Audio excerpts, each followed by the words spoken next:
What's the future gonna look like?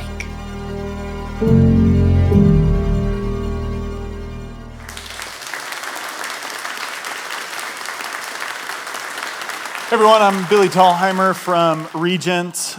Pretty excited that I get to chat with you guys now having driven this Sea Glider vehicle. Before we talk about that, I want to take you back a few thousand years or so, really to the dawn of mobility. We have all this cool technology here today, but if you go way back, it was really in the maritime space that first connected the planet. So I'm talking about going back to the Polynesians, as they explored the Pacific and found new island chains, the dhow and the exploration of the Arabian Peninsula. This is where mobility really began. And this is also how we explored the coastlines around the world. This is how humanity settled the land. We used the seas, and because they were so critical, that's where we invested our technology. We built bigger boats. The Industrial Revolution built steamships. And as we did, we could explore new coasts. We unlocked trade and commerce and even war on the coastlines. And so when you look back, it's just incredible to me the amount of innovation that happened in the maritime domain over the first few millennia of humanity. But then when we got to the coast, when we made landfall, we've really focused there. We started to build here. We built infrastructure, we built cities, and so we had to move around the cities. So we built rail and roads and airports. And so the last century or so of mobility innovation has been focused on the land and in the air. And it's been incredible. I'll tell you, as a pilot, as an aerospace engineer, walking up and down the runway here and seeing this incredible innovation in aviation, it's just amazing. But it's a little crowded, and there are some issues. So what we're working on now is solving this. Because even with all of this hyper focus on innovation on the land and in the air, when I'm traveling on a regional route, I'm still sitting in the airport longer than I'm in the airplane. When I'm moving on a rail or a road, there's still aging, crumbling infrastructure that costs billions, trillions of dollars around our country to mature. And so at Regent, we're taking all this incredible technology that we see out there, developed for the air, the electrification, the autonomy, and we're going back to the water. And it turns out this is actually a really important space to focus because we settled here. 40% of the world lives in these coastal communities today. There are billions of people traveling these routes, and we're not going to solve that mobility problem with boats that look like this. And so that is Regent's focus. We're bringing this incredible technology to the oceans. Regent is a manufacturer of sea gliders. We are based in Rhode Island, and we're developing this brand new mode of transportation, really the first since the helicopter, this hybrid of boats and planes for maritime mobility across commercial and defense missions, unlocking mobility around the planet. So to bring everyone up to speed, if you haven't heard of sea gliders, they're a new mode of transportation that float, foil, and fly. Sea gliders start on a dock floating like a boat. You hop on, you leave the harbor on a hull.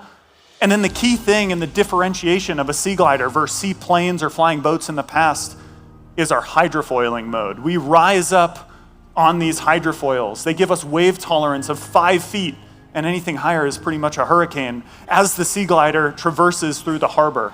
You can see here as they lift up, the waves are able to go beneath us, allowing us to accelerate up to speeds of 50 knots as we move through the harbor.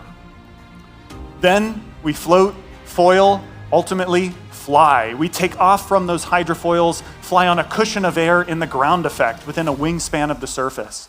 Because we're flying it up to 180 miles an hour, we leverage advanced navigation systems, and we simplify the control systems with our autonomous controls to left and right, fast and slow. But I'll tell you, this is way more than just CGI, and Regent has been building and testing software in the real world for years.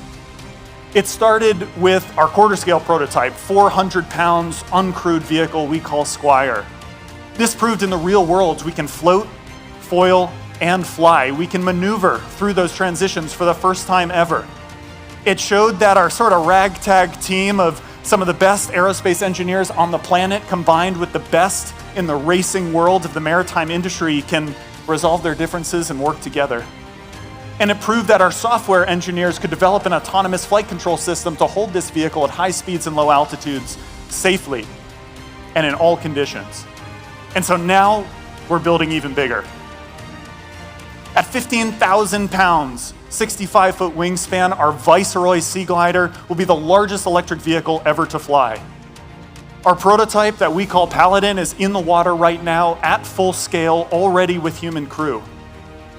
This Viceroy Sea Glider can carry 2 crew in the front, 12 passengers or 3,500 pounds in the back, and we are already working in the real world, also in Narragansett Bay, to expand our capabilities, rapidly accelerating towards flight.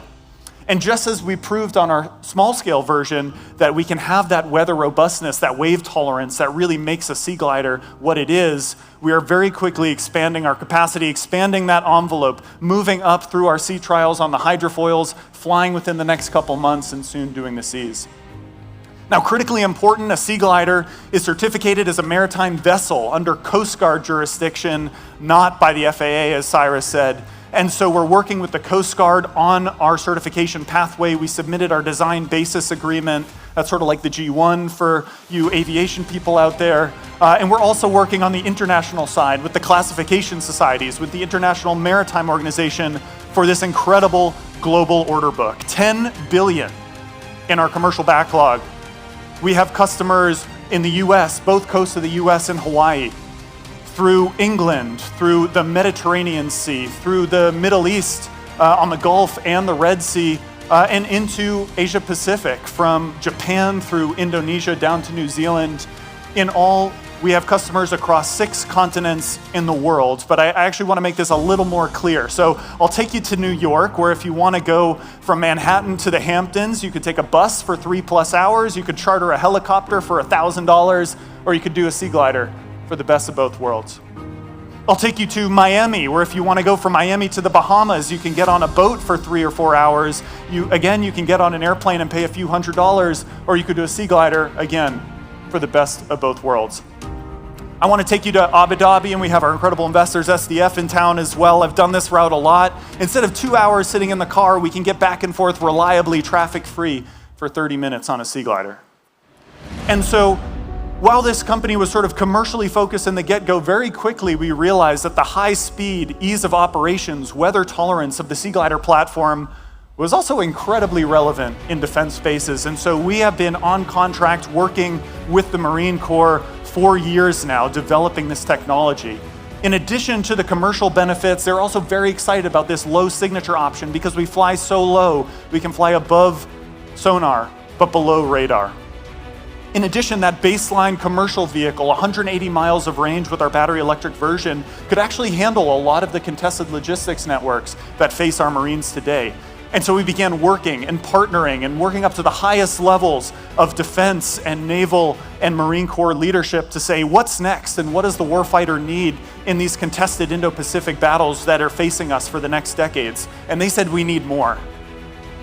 And that's why this year we launched Regent Defense, a dedicated business unit and expansion of our product line into a family of systems where we can support the warfighter in new ways, spanning autonomy, hybridization, and different size platforms.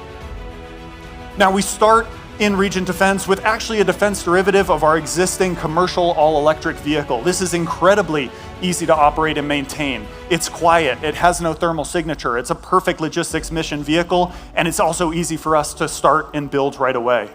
Now, by taking out half the batteries and putting in a turbo generator, we expand that range from 180 to 1,600 miles, enough to conquer that tyranny of distance in the Indo-Pacific. And we're productizing that same Squire platform you saw earlier as an attritable drone vehicle. So now we can deploy hundreds, thousands of Squires throughout the Pacific. We can let them sit, turn on, take off in any sea state, and go do any wide range of missions. And so Squire is also in the water right now. Now, the benefit of sea gliders overall is their speed. That tyranny of distance in the Pacific means that speed is important. With that hybrid propulsion train, we can go from Guam to the first island chain in 10 hours. That takes a boat 4 to 5 days today. And from that first island chain, we can support an interdiction in the Taiwan Strait in something like 3 hours instead of a full day under sail on a boat. So this is really all about speed, the Sea Glider's ability to take off and land in a wave state, to be based on the water and then take off and fly at airplane speeds. We can get to the fight at the speed of relevance, and then we can do our job. And so because of this incredible technology, we've been building our mission applicability with the Marine Corps and with other services. We started in that contested logistics mission, moving troops and supplies around the island chains. As the Commandant of the Marine Corps, General Smith, says, this underwrites the success of the naval campaign. But for us, that's really just where we started. Our team just got back from Japan, where we talked to the commanding general of the Japanese armed forces, and he said that the number one thing that keeps him up at night is the ability to take troops home. We can't land in open sea states today, and our rescue helicopters are sitting ducks. We've been working with partners on ISR missions, on anti-sub warfare missions, on being able to drop sono buoys and swarm as attritable unmanned Sea Glider systems. And now with the Launched Effects mission to turn the Sea Glider into a bus that can deliver at 180 miles an hour from 1,600 miles away a suite of autonomous cargo on board. And so with all this interest across commercial and defense, we need to build. And so that's exactly what we've started doing in Rhode Island, commencing construction of our 255,000 square foot manufacturing facility. So this Regent Sea Glider manufacturing facility will be the home for all of our manufacturing operations, will enable us to deliver Sea Gliders to commercial and defense applications, and will scale into other opportunities worldwide. It will be a center of excellence for composites manufacturing in the country and allow us to integrate high-power propulsion systems, batteries, motors, flight computers, everything.